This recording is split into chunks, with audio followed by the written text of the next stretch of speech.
Get your free copy of the complete tutorial at www.teachucomp.com/free. When you protect a worksheet, you prevent accidental or malicious changes to the worksheet. Once worksheet protection is enforced, no one can change the locked worksheet cells until the worksheet protection is removed. You can change locked cells as long as the worksheet isn't protected, which is why you must first unlock the cells within which to allow changes before applying worksheet protection. There are many options for the changes you can allow or disallow when applying worksheet protection in Excel. These options appear as checkboxes you can check when applying worksheet protection. These options let you specify what users can and can't do to the worksheet and its contents.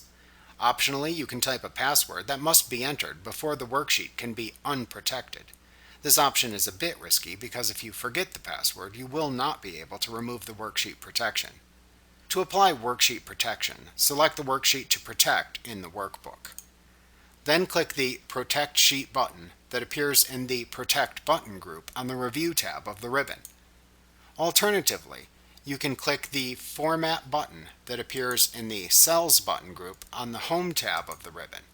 Then select the Protect Sheet command from the drop-down menu that appears. Either way, the Protect Sheet dialog box then appears. In the Protect Sheet dialog box, check the checkboxes for the actions you want users to be able to perform.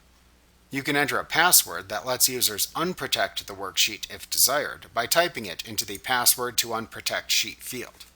Then click the OK button when you are finished.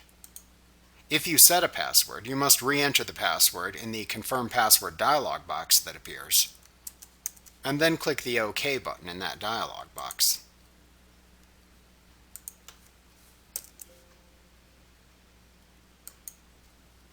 When you unprotect a worksheet, you remove its specified worksheet security.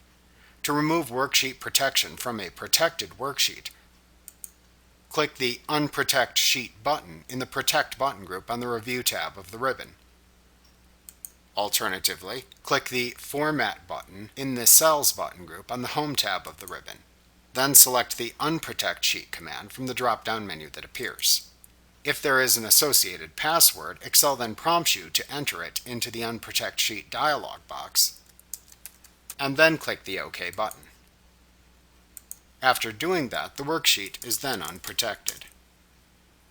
Like what you see? Pick up your free copy of the complete tutorial at www.teachucomp.com/free.